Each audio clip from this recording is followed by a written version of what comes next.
बोलिए भगवान महावीर स्वामी की, आचार्य कुंद स्वामी की, आचार्य गुरुवर विद्यासागर मुनि महाराज की।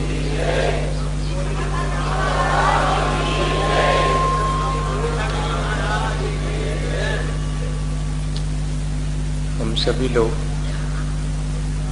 निरंतर एक ही बात पर विचार कर रहे हैं कि जो जीवन हमें मिला है उसे हम कैसे सार्थक करें, उसे हम कैसे और अच्छा बना सकें।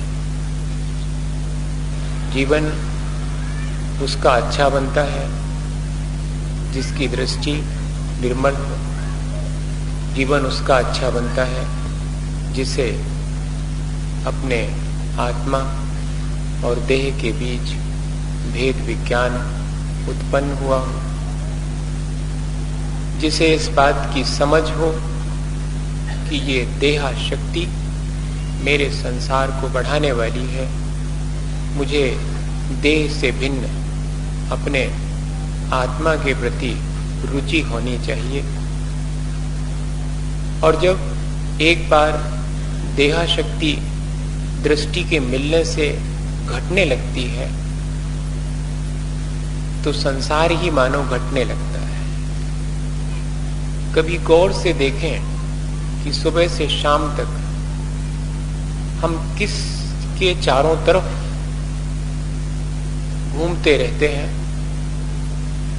तो हम पाएंगे कि हम अपनी देह के और दूसरे की देह के चारों तरफ ही घूमते रहते हैं। हम और अन्यत्र कहीं देख भी नहीं पाते हैं, ना हम सोच पाते हैं। जितनी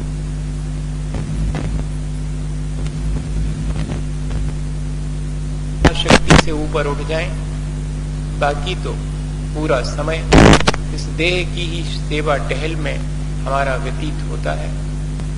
ये हमारी देहा शक्ति तो है ही। हमें अगर एक ऐसी दृष्टि प्राप्त हो गई है जो इस आत्मा को देह से पृथक समझने के लिए हमें प्रेरित करती है, तो उस दृष्टि का हमें सदुपयोग करना चाहिए। भेद विज्ञान अगर किसी को हो जाता है तो उसके आचरण में जरूर से परिवर्तन आता है। भले ही वो अल्प परिवर्तन क्यों ना हो, पर परिवर्तन स्पष्ट रूप से दिखाई देने लगता है। कोई और देख पाए या न देख पाए, जिसके लिए भेद विज्ञान हुआ है, जिसकी दृष्टि निर्मल हुई है, वो स्वयं तो अपने आचरण को बहुत गौर से देखने लगता है कि मैं इस राग द्वेष के प्रपंच में कितना अधिक आसक्त हूं, या कि मैं इस राग द्वेष से ऊपर उठने के लिए प्रयत्नशील हूं। भेद विज्ञान है क्या चीज? एक तरह का साइंस ऑफ सेपरेशन है, एक तरह के पृथक्करण का विज्ञान है। दो पृथक चीजें हमारे मोह के कारण एक मालूम पड़ने लगी हैं। मुझे सिर्फ ये जतन करना है कि मैं इन दोनों के अलग अलग स्वरूप को समझ करके इन दोनों को भिन्न महसूस कर सकूं। भिन्न मान लेना, जान लेना आसान है, हालांकि ये भी उतना आसान नहीं है, पर फिर भी भिन्न मानना और जानना अपेक्षाकृत आसान है भिन्न अनुभव करने। जो व्यक्ति देह और आत्मा की भिन्नता का एहसास करने लगता है, उसके लिए उसके आचरण में परिवर्तन आना बहुत आसान हो जाता है। हमारे अपने आचरण में अगर परिवर्तन नहीं आता है तो हमें गौर से इस बात की तरफ ध्यान देना चाहिए, बहुत गंभीरता से इस बात पर विचार करना चाहिए कि क्या सचमुच मैं देह और आत्मा के पृथक्करण के अनुभव की तरफ बढ़ रहा हूं या नहीं बढ़ रहा। इसे हम साइंस ऑफ ट्रांसपेरेंसी कहें तो भी कह सकते हैं। ये एक तरह की पारदर्शिता का विज्ञान है। अगर ये हमें हो जाए तो फिर जो भीतर आत्मा दिखाई नहीं देती, मात्र देह दिखाई देती है, देह के पीछे छुपी हुई उस आत्मा को भी देखने का हम उपक्रम करेंगे अगर हमें ये भेद विज्ञान प्राप्त हुआ है। मैं ये बात इसलिए कहूं कि जब जब मैं आचरण में परिवर्तन की बात कहता हूं तो मुझे लगता है कि आचरण में परिवर्तन की बात कहने की आवश्यकता क्यों पड़ी है, जबकि ये चीज तो सहज रूप से परिवर्तित होना ही चाहिए थी। हम कितने जोर लोग हैं कि हमें दृष्टि की निर्मलता और आत्मज्ञान होने के बाद भी अपने आचरण को परिवर्तित करने की ललक उत्पन्न नहीं, जबकि जो दृष्टि संपन्न है, आत्मज्ञान से संपन्न है, जो इतनी सब बातें सुनता और जानता है, उसके बिहेवियर में कोई चेंजेस नहीं आते हैं। बड़ा आश्चर्य मान, वे इच्छाएं, वे राग द्वेष, वे संसार के प्रपंच ज्यों के त्यों बने रहते हैं और व्यक्ति बहुत ज्ञान और बहुत बाह्य क्रियाएं करने लगता है तो बहुत आश्चर्य लगता है। अब जीवन में भी झांक के देखता हूं कि क्या सिर्फ आचरण में परिवर्तन कर लेने से मेरा कल्याण हो जाएगा? तब तक तो अभी तक तो हो जाना चाहिए था। मैंने तो अपने आचरण को कितना परिवर्तित कर लिया, लेकिन मेरी दृष्टि तो उसी राग द्वेष के प्रपंच को बढ़ाने की है। मेरी दृष्टि में वितरागता जब तक नहीं आई है तब इस बाह्य सारे क्रियाकांड से होने क्या वाला? कुछ नहीं होने वाला। ऐसा अंदर महसूस होने लगता कई बार। आपको पता नहीं महसूस होता कि नहीं होता, आप जानो, लेकिन ये एहसास होना चाहिए अपने भीतर में, तब जाकर के हम अपने जीवन को सार्थक बना पाएंगे। ये हमारे अंतरंग में आना चाहिए कि टू एनफ, मैंने अब बहुत, मैं इस प्रपंच में नहीं बढ़ूंगा, मैं इन सब चीजों से अपने को मुक्त करने के लिए प्रयत्न करूंगा। ये एहसास हमारे भीतर होना चाहिए, तब मालूम पड़ेगा कि हाँ सचमुच मुझे वो दृष्टि मिल गई है, वो साइंस ऑफ मिस्ट्री, वो जो रहस्य था जीवन का वो मालूम पड़ गया है। मेरे भीतर एक ट्रांसपेरेंसी आ गई है, मैं बाहर भीतर एक जैसा होने के लिए प्रयत्न कर रहा हूं। मैं देह में आसक्त होकर के अपना जीवन नहीं जी रहा हूं, मैं आत्म रुचि पूर्वक अपने जीवन को जीने के लिए प्रयत्नशील। वरना इतनी सब चीजें की क्या आवश्यकता पड़ती कि अभक्ष्य चीजों का त्याग करो, कि रात्रि में भोजन का त्याग करो, कि ये मत करो, कि वो मत करो। ये तो उनके लिए कहने की आवश्यकता है जो दृष्टि विहीन है। दृष्टि संपन्न व्यक्ति के लिए सबकी कोई आवश्यकता नहीं है, किसी के कहने सुनने की आवश्यकता नहीं है। दृष्टि मिल जाने के बाद ये सब चीजें ऑटोमेटिकली, मैं कहता हूं आपो आप इनसे विमुख हुए बिना नहीं रहे। अगर नहीं विमुख हुआ है तो अभी दृष्टि निर्मलता प्राप्त नहीं हुई, अभी वो वास्तविक ज्ञान प्राप्त नहीं हुआ, अभी तो सिर्फ किताब का थोड़ा बहुत ज्ञान हो गया है। ये कसौटी हमारे लिए कितनी बार हम पर उपकार करके आचार्य भगवंतों ने अपने जीवन को परखने के लिए दी है। हम एक बार परख के तो देखें इस कसौटी पर कि क्यों मेरे जीवन में ये सब चीजें हैं, जानते समझते हुए भी, तब अपने आप हमारे जीवन में परिवर्तन आएगा। वरना वैसी स्थिति है अपन सबकी, तो मैं ईमानदारी से कहूँ मैं भी उसमें शामिल हूँ। आप मुझे बिल्कुल अलग नहीं माने, मैं शामिल करके चलता हूँ अपने आप को। आपने इधर ऊपर बिठा दिया है, इससे ऊपर तो कली बैठी रहती है, ऊपर बैठने से कोई नहीं पड़ता, भीतर से ऊपर होने में फर्क पड़ता है, ये मैं जानता हूँ बहुत ईमानदारी से। इसलिए बहुत कई बार मेरे मन में ये संसार के प्रपंच को देख करके और इतना सब कुछ सुनने समझने के बाद भी व्यक्ति के भीतर अगर परिवर्तन नहीं आता तो एक बहुत छटपटाहट मुझे लगती है कि अरे ये हमारी चेतना, हमारे उपादान में कितनी कमजोरी है कि अच्छे श्रेष्ठ निमित्त मिलने के बाद भी हम अपने उपादान को जागृत करके अपना आत्म कल्याण नहीं कर पाते हैं और उसी प्रपंच में, संसार में लगे हुए हैं। एक व्यक्ति रोज सुबेरे से वो पानी सींचने का फव्वारा होता, पानी भर लेते हैं और फिर उसमें से एक फव्वारे जैसी वो नली लगी रहती, उससे ऐसे सींचते हैं क्यारियों में पानी।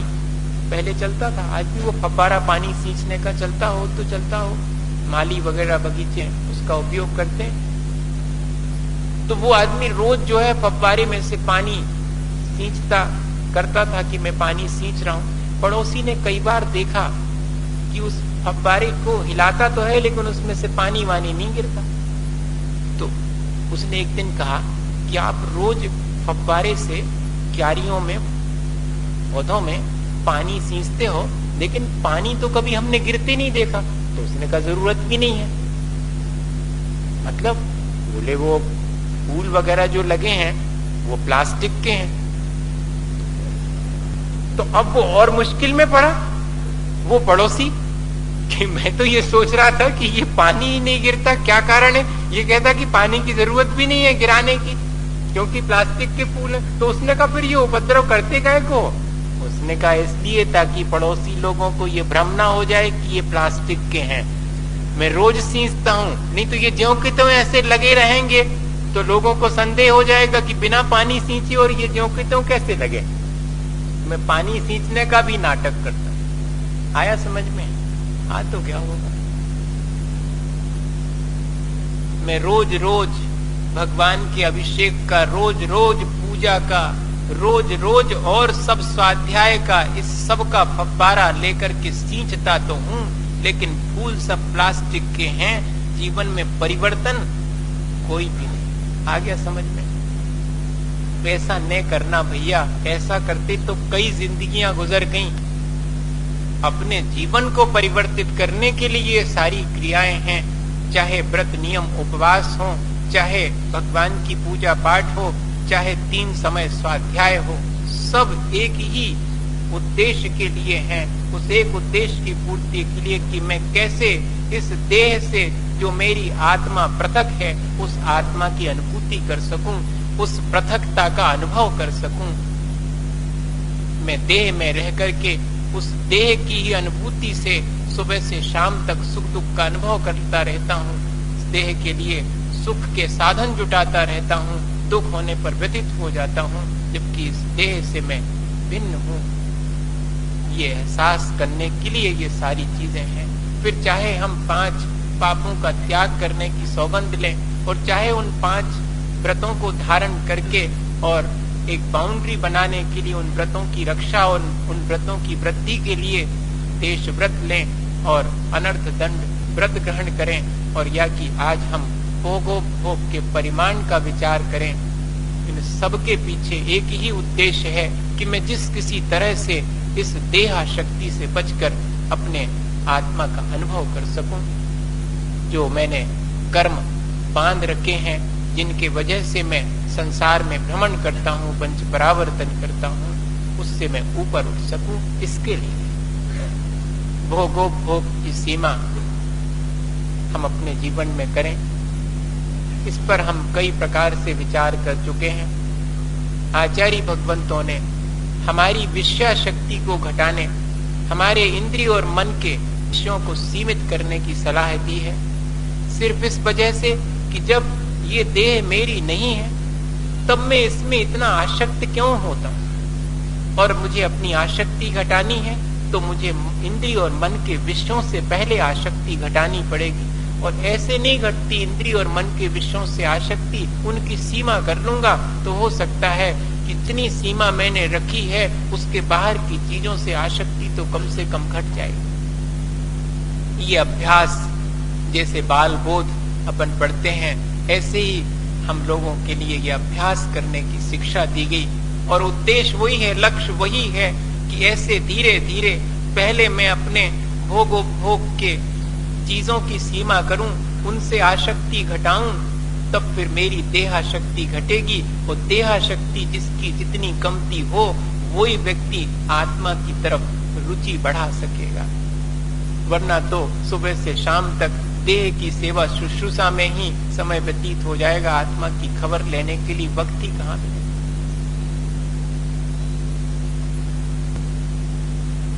भोगोपभोग के परिमाण के लिए थोड़ा सा समझ लें। ऐसी वस्तुएं जो एक बार ग्रहण में करने आने के बाद दूसरी बार फिर उन्हें उपयोग में नहीं लिया जा सकता, वे सब 5 इंद्रिय और मन के विषय, वे भोग पदार्थ कहलाते हैं। और जिन्हें हम एक बार उपयोग में लेने के बाद फिर से उनका उपयोग कर सकते हैं, ऐसे पदार्थ उपभोग कहलाते हैं। भोजन इत्यादि तो भोग पदार्थ हैं और वस्त्र आभूषण इत्यादि ये उपभोग की वस्तुएं हैं, कई बार हमारे उपयोग में आती हैं। इन सब को भी सीमित कर लेना। आज के समय में इन सब का हम लोग असीम उपयोग, अंतहीन उपयोग करने की जुगत में लगे रहते हैं। सुबह से शाम तक भोग और उपभोग की वस्तुएं जितनी अधिक हो सके मेरे पास उतनी अधिक हो, इसका प्रयत्न हम करते हैं। हमें इसकी सीमा करनी चाहिए। खाने पीने, ओढ़ने बिछाने, सुबह से शाम तक के काम में आने वाली सारी चीजें, उन सब की हम सीमा बना लें तो हमारे जीवन में देहा शक्ति घट सकती है। हमें थोड़ा सा समय मिल सकता है अपने आत्म कल्याण के लिए। इसलिए ये प्रयत्न करना है। 5 प्रकार के अभक्ष्य पदार्थ कहे गए, अभी हम उनसे ही शुरू करें। जिन चीजों में बहुत त्रस जीवों का घात होता है, ऐसे अभक्ष्य पदार्थ, जिसमें बहुत एक इंद्रिय जीवों का बहुत घात होता है, ऐसे बहुघात प्रकार के अभक्ष्य पदार्थ हैं। जिनसे हमारे जीवन में प्रमाद उत्पन्न होता है, ऐसे भी अभक्ष्य पदार्थ हैं। जो अनुपसेव्य हैं, सज्जन पुरुषों के द्वारा सेवनीय नहीं है, ऐसे भी अभक्ष्य पदार्थ हैं। और अनिष्टकारी भी हैं, जिनके ग्रहण करने से हमारे प्राणों की क्षति होती है। क्या इतना विचार हम नहीं कर सकते सब चीजों के बारे में? सिर्फ खाने पे लागू नहीं करना, ये तो सिर्फ प्रतीकात्मक है। इन सब चीजों को अगर हम और दूसरी चीजों पर भी जो पहनने ओढ़ने की है उन पर भी लागू करें तो हम देखेंगे कि हाँ, सचमुच हम इन सब चीजों से बचकर, इन सब चीजों की पूर्ति ना करके, इनसे समय निकाल के, मुझे लगता है कि आज जितने सुख सुविधा के साधन हैं उतनी आसानी होनी चाहिए थी जीवन जीने की। पहले लोगों के पास इतने सुख सुविधा के साधन नहीं थे। सवेरे से कब आधे पौन घंटे तो चूल्हा जलाने में ही लग जाए, फूंकते फूंकते आंखें आंसू भर से भर जाएं और धुएं से भर जाए पूरा का पूरा घर, और वो आधे घंटे पौन घंटे उसी में लग गया। और अब अगर जो है आटा पीसना है तो सवेरे 4 बजे उठ करके चक्की चलाएंगे, तब घंटे भर में जो है और आटा रोटी बनाने के लायक बन पाएगा, और फिर मसाले पीसने में आधा पौन घंटे उसमें लग जाएगा। अब ये चीज, इतने अच्छे साधन आ गए, अब तो बहुत आसानी से बटन दबाते ही सारी चीजें हो जाती हैं। उधर अग्नि प्रज्वलित हो जाती है, इधर मिक्सी में सारे पिसकर के मसाले आ जाते हैं, उधर मशीन में से जो है वो आटा आ जाता है। ये जो आधे घंटे सब में लगता था, वो समय चला कहाँ गया? हमने सोचा था कि ये साधन अपनाने से समय बचेगा तो मेरे धर्म ध्यान के काम में आ जाएगा। वो धर्म ध्यान के काम में ना आकर के मेरी देहा शक्ति के कारण किसी और देह की सुविधा में लग गया। ये जितनी देहा शक्ति है वो ही मेरे अपने जीवन को रेगुलेट करती है, वो ही मेरे अपने जीवन को चलाने वाली है। देखा जाए अगर तो कहते जरूर हैं कि हमारी आत्म कल्याण की रुचि है, लेकिन आत्म कल्याण की रुचि वाला ऐसे प्रपंच में नहीं पड़ता। आप ही बताओ, पड़ता है क्या? हमारे सामने बैठे ऐसे हाउ कहियो ऐसो नहीं कह रहे। ईमानदारी से अपनी छाती पर हाथ रख करके कहना किसी अकेले कोने एकांत में कि सचमुच ऐसा है या नहीं है। अगर मेरी आत्म कल्याण की रुचि है तो मैं इतना फैला रहा हूं, इतना संसार का प्रपंच काय को बढ़ा रहा हूं? पेट भरना ही है ना, इतना ही तो है, और क्या करना है मुझे? लेकिन उसी पेट भरने के लिए मैं सुबह से शाम तक प्रयत्न करता रहता हूं। ये विचार आना चाहिए। है बहुत छोटी सी चीज, दूसरे के कहने सुनने से नहीं, अपने भीतर से ये विचार क्यों नहीं आता? आना चाहिए, स्वयं आना चाहिए। तब ठीक ठीक भोग का परिमाण हो सकेगा। अकेले बाहर से सौगंध ले लेने से नहीं होगा, भीतर से ये भाव उत्पन्न होना चाहिए। जिसकी भोगवादी दृष्टि है वो भोग का परिमाण कर भी लेगा, तब भी भोगा शक्ति भीतर से नहीं जाएगी। वो तो जिसकी आध्यात्मिक दृष्टि है वो व्यक्ति बाह्य में भोग की सीमा अपने आप स्वतः ही कर लेगा। दो ही दृष्टियां हैं, भौतिकवादी दृष्टिकोण है या अध्यात्मवादी दृष्टिकोण है। भौतिकवादी और भोगवादी दृष्टिकोण तो सारे संसार में दिखाई ही पड़ता है सुबह से शाम तक, लेकिन थोड़ा सा अपने दृष्टि में आध्यात्मिक चेतना भी हमारी जागृत होनी चाहिए, जिससे कि हमें स्वयं अपने जीवन में अपने आचरण को परिवर्तित करने की प्रेरणा मिलनी चाहिए। साइंस के हिसाब से इन पांचों चीजों का विचार करें तो जरा भी वैज्ञानिक नहीं है इन चीजों का ग्रहण करना, अत्यंत अवैज्ञानिक है। जिन चीजों में 10 जीवों का घात होता है, ऐसे मांस और मधु के बारे में सर्व प्रसिद्ध है। ये दोनों चीजें ही दूसरे की क्षति और स्वयं के जीवन को भी नष्ट करने वाली हैं। ये वर्तमान में बड़े बड़े साइंटिस्ट इस चीज को कह रहे हैं कि धीरे धीरे और हमें शाकाहार पर आना पड़ेगा। हमारा यह जो मांसाहार की प्रवृत्ति है वो योग्य नहीं है, वो पूरी पृथ्वी के बैलेंस को गड़बड़ करने वाली है, पर्यावरण को असंतुलित करने वाली।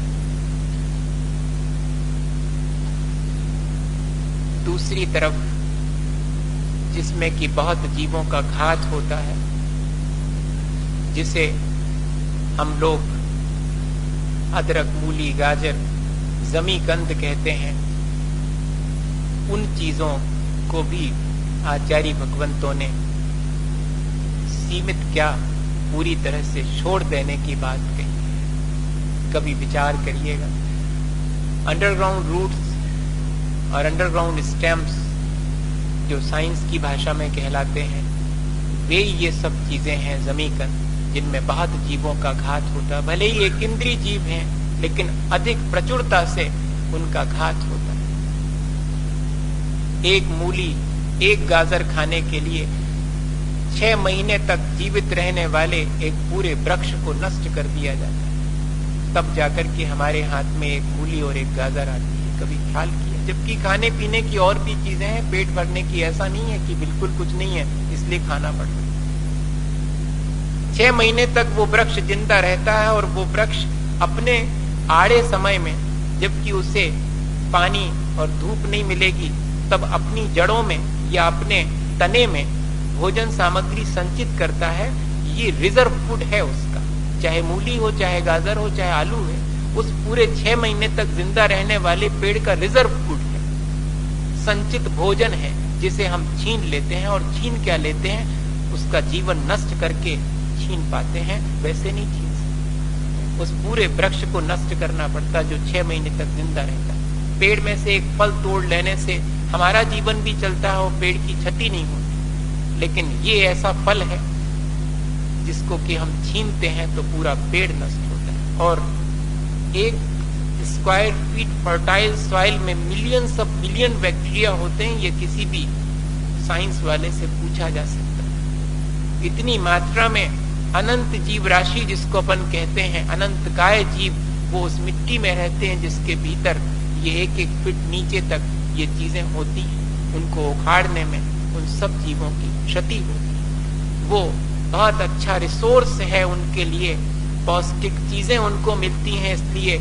और बाकी मिट्टी में कम जीव रहेंगे जिसमें ये मूली, गाजर और आलू उगते हैं, उसके चारों तरफ तो अनंत जीव राशि उत्पन्न होती, उस सब का भी घात होता। इतना सब बहुघात होने के बाद भी हमारी आसक्ति इन चीजों के प्रति अभी गई नहीं। विचार करें थोड़ा सा। मुझे कहना कुछ नहीं है कि आप छोड़ दें, आप विचार करें। आप ज्ञानवान हैं, आप समझदार हैं, आप दृष्टि संपन्न हैं, ये कह रहे हैं। आपको सिर्फ याद दिला रहा हूं कि हम सब ज्ञानवान, दृष्टि संपन्न, अत्यंत धर्मात्मा, धर्मनिष्ठ लोग कहलाते हैं। इसके बाद भी हमारी प्रवृत्ति में अभी निवृत्ति नहीं आई है। निवृत्ति मूलक प्रवृत्ति ही श्रेष्ठ मानी गई है। बाकी सब संसार की प्रवृत्ति संसार बढ़ाने वाली है। कोई प्रवृत्ति ऐसी नहीं है जो संसार से पार कर सके। सिर्फ एक ही है जो निवृत्ति मूलक प्रवृत्ति है, जिसमें वीतरागता के लिए मैं थोड़ी बहुत प्रवृत्ति करता हूं ताकि मेरे वीतराग भाव में वो सहयोगी बने, मेरे राग द्वेष को घटाने में सहयोगी बने। उतनी ही प्रवृत्ति करता हूं तो वो प्रवृत्ति मन वचन काया की संसार से पार लगाने वाली। बाकी सब प्रवृत्तियां जितनी हम करते हैं वो बढ़ाने वाली। कभी विचार करें इस चीज का। ऐसी कितनी सारी चीजें हैं जिन चीजों में हमारी आसक्ति सिर्फ एकमात्र वही कारण है जो हमें उन चीजों से मुक्त होने में बाधक बन रही है। और प्रमाद वर्धक चीजें ये भी धीरे धीरे हम लोगों के जीवन में प्रवेश करती जा रही हैं। सब समझते हैं कि प्रमाद बढ़ाने वाली, नशा करने वाली चीज शराब है। और भी बहुत सारी चीजें हैं। शराब तो एक प्रतीक है मात्र, लेकिन कितनी चीजें शामिल हो गई। प्रश्न आते हैं तो समझ जाता हूं कि कोई अभिषेक करने वाला भी बीड़ी सिगरेट पी रहा होगा, तब तो प्रश्न आया है कि बीड़ी सिगरेट पीने वाला भी क्या अभिषेक करने की पात्रता रखता है। पंडित जी तो आ गए हैं, 3 प्रतिष्ठाचारी बैठे हुए हैं। इनसे पूछ लेना कि अभिषेक करने वाले की कितनी योग्यता होनी चाहिए। मैंने तो इन्हीं लोगों से कुछ चर्चा करके और ये जाना कि जैसा आचार्यों ने अभिषेक के लिए जितनी पवित्रता बनाई है, वो तो भगवान के छूने की पवित्रता, पात्रता तक हमारे भीतर नहीं है। हम किस हाथ से भगवान को छू सकेंगे? क्या हमारे हाथ उतने पवित्र है ही नहीं। जिन हाथों से हमने एक भी धार्मिक कार्य नहीं किया, सिर्फ अपनी भोग विलास की सामग्री जुटाने में ये हाथ लगे रहे हैं, उन हाथों से क्या भगवान का हम अभिषेक कर सकते, उनका स्पर्श कर सकते? और अकेले स्पर्श करने से, हाथ से भगवान के, हम कभी पवित्र नहीं हो जाएंगे। भगवान के स्पर्श करने का मतलब है कि मेरे मन में वो बात आ जावे जो कि भगवान बनने में सहयोगी है, तो भगवान का स्पर्श मेरे जीवन को बदलेगा। वरना सब मूर्तियों के हाथ लगा लगा के भी माथे से नहीं, पूरे शरीर से रगड़ लो तो भी कुछ नहीं होगा। ये कह रहा हूं। थोड़ी कड़ी बात लगेगी, लेकिन है तो ऐसा ही। जीवन क्यों नहीं बदल रहा? मैं तो ये देखता हूं, महीने भर होने को हो गया, लेकिन आज भी कभी गौर से देखना कि मेरी कषायों में कोई परिवर्तन आया।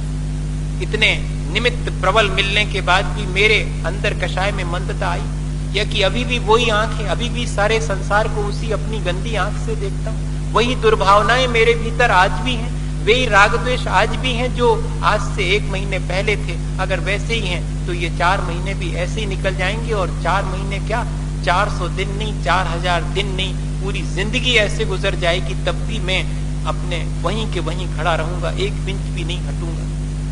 तो क्या लाभ हुआ मेरा इस सब चीजों का? ये विचार करना कभी तो शायद समझ में आए कि हाँ, हो सकता है। मैं आपसे पहले कह चुका हूँ ये बात कि मेरे से अगर कोई पूछता है कि आपको कहाँ अच्छा लगता है, तो हाँ, आज बहुत मेरे मन में थोड़ी सी बात है और मैं उससे व्यक्त कर रहा हूँ आपसे। डायरेक्ट नहीं कह पा रहा हूँ, इनडायरेक्ट कह रहा हूँ कि मुझे सिर्फ वहाँ अच्छा लगता है जहाँ राग द्वेष नहीं होता, जहाँ सब प्रेम से एक दूसरे से मिलजुल करके काम करते हैं, एक दूसरे के दोष नहीं देख करके और एक दूसरे का सहयोग करके बढ़ते, वहां अच्छा लगता। बाकी इस संसार में कहीं अच्छा नहीं लगता। आप मुझे कहीं भी सोने के कमरे में बिठा देंगे, सोना मड़ करके, तो भी अच्छा नहीं लगेगा। आप मुझे और जो भी सुविधाएं हैं वो भी दे देंगे तो भी मुझे अच्छा नहीं लगेगा। एक ही चीज अच्छी लगती है, आप मेरे चरणों में बैठ करके घंटों पूजा कर लेंगे तो भी मुझे आनंद नहीं आएगा। मेरी जय जयकार में पंडाल नहीं, आप कुछ भी गुंजा देंगे तो भी कुछ नहीं होने वाला। मुझे सिर्फ अच्छा लगता है तो जहाँ प्यार से सब लोग रहते हैं, जहाँ एक दूसरे का सहयोग करते हैं और आपस में और उत्साह पूर्वक जो है अपने कल्याण की ही चर्चा करते हैं, एक दूसरे के दोषों की चर्चा नहीं करते, वहाँ अच्छा लगता है। आपको लगता अच्छा है ऐसे वातावरण में? आपको तो नहीं लगता होगा। अगर लगता होता तो बना नहीं लिया होता ऐसा। मुझे तो ऐसे वातावरण में ही अच्छा लगता। आपको भी अच्छा लगने लगे। मैंने तो ये सोचा था कि शायद आपको ऐसे वातावरण में जीना अच्छा लगे, तो तो आप वैसा बना लेंगे, लेकिन कोशिश करिएगा। और थोड़ा समय है, धीरे धीरे करके तो सारा समय व्यतीत ही होने को है। कोई रुकता थोड़ी हमारे लिए, समय रुक जाता तो शायद हम कुछ कर पाते नहीं। समय के रुक जाने पर भी वे लोग नहीं कर पाते कुछ जो कि अपने जीवन में व्यतीत होते समय में कुछ नहीं कर पाते हैं। हमें प्रयत्न करना चाहिए कि हम अपने, चाहे बाह्य में हम थोड़ा बहुत भी कर पाए तो कोई बात नहीं है, लेकिन अंतरंग में कषायों की निर्मल, कषायों की मंदता और पवित्रता अगर हमारे जीवन में नहीं आई तो इसका कोई विशेष लाभ नहीं होने वाला। और विशेष कोई बात मेरा कहने का विशेष मन नहीं है। मैं तो सिर्फ इतनी ही बात कहना चाहूँगा कि वर्णी जी का जीवन बहुत सरल था और भोग उपभोग, परिग्रह, परिमाण, ये सब चीजें उनके जीवन में सहज थीं। और उनका एक उदाहरण सुना करके अपनी बात आज इतनी ही पूरी करता हूँ, ताकि हमें लगे कि हाँ सचमुच ये जो कुछ भी हम कर रहे हैं, व्रत नियम इत्यादि करने के पीछे उद्देश्य यही था कि हमारे जीवन में आसक्ति घटे और हम प्राणी मात्र और अपने कल्याण के लिए कोई उपाय करें। वर्णी जी बंडा से जो है कर्रापुर पहुंचे, कर्रापुर से और सागर जाना था। पैदल पैदल चलने का नियम ले लिया था और उसका कारण इतना ही था कि बस में बैठे थे, एक दिन टिकट लेके बैठे थे। 7 प्रतिमा थी उस समय। 10वीं प्रतिमा वाला करे तो करे त्याग वाहन का, वैसे 11वीं प्रतिमा वाले को वाहन का त्याग हो जाता है, लेकिन 7वीं प्रतिमा में उन्होंने वाहन का त्याग नहीं किया था। सो बैठ के जा रहे थे, टिकट ली थी, लेकिन कोई नेता वगैरह आए होंगे उस बस में जाने के लिए। सो कंडक्टर ने उनको कहा कि बाबा खड़े हो जाओ तुम। तो उन्होंने कहा भाई हमने टिकट ली है, अच्छे बैठे हैं हम, हमें क्यों आप खड़ा कर रहे? कहते तुम होते खड़े के नहीं होते? कहले भैया नाराज ने हो, खड़े का होते हम तो उतर ही जाते हैं। सो गाड़ी रोक करके कहा रोको भाई, और उतर गए और नीचे उतर के एक कायोत्सर्ग करके और उसी समय संकल्प लिया कि आज से वाहन में बैठने का त्याग, जिसमें जो है इतना विकल्प करना पड़े, संक्लेश होवे, उस चीज को छोड़। ऐसी दृढ़ता थी, ऐसी सरलता थी उनके जीवन में। जब वो पैदल चले जा रहे थे सो रास्ते में एक गरीब आदमी दिखाई पड़ गया और ठंड का तो समय था, शाम को और ठंड बढ़ने लगी थी। खेस ओढ़े थे अपनी, मोटा सा जो है चद्दर, उसी को खेस बोलते। तो वो ओढ़ के चले जा रहे थे और रास्ते में उसको देख करके और दया के भाव आ गए। जितनी अनाशक्ति होगी उतनी दया होगी, आसक्त व्यक्ति दया नहीं कर सकता। उनके भीतर दया के साथ साथ अनाशक्ति भी थी। सो फौरन अपनी केस, अब अकेली क्या बची, लंगोटी बची, खेस उतार करके उस व्यक्ति को दे दी। जो साथ में हते व्यक्ति वो कहने लगे कि बड़ी क्या करे, अब सागर में बड़े शहर में और ऐसे अच्छे लग होगा, ऐसे चले जाए। सो कहने लगे कोई बात नहीं, अब हमने तो दे दी, अपन तो अभी थोड़ा उजाला है, सो यहीं बैठ करके सामायिक करें लेते हैं। आज बड़ी सामायिक कर लेंगे, रात घिर जाएगी, सो रात के अंधेरे में चुपचाप घरे चले जाए, को उन्हें देखते हैं। मगर हमने तो हमारे मन में आया सो दे दिया। और घर पहुंचे तो चिरौजा बाई ने दरवाजा खोला, उनकी अकेली लंगोटी देख करके और समझ गई, उनके भी आंख में आंसू भर आए और कहने लगी कि मेरा तो तुम्हें अपना पुत्र बनाना सार्थक हो गया। ऐसी ही दया वान में पुत्र चाहती थी, वो मुझे मिल गया। अपना सर्वस्व दे करके भी इतना अनासक्त व्यक्ति जो कि दूसरे की चेतना के लिए चिंता करे, अपनी देह की चिंता न करे, वही व्यक्ति अपना और दूसरे का कल्याण कर सकता है। भैया इतनी ही बात आज के लिए पर्याप्त है अपने जीवन को परिवर्तित करने के लिए।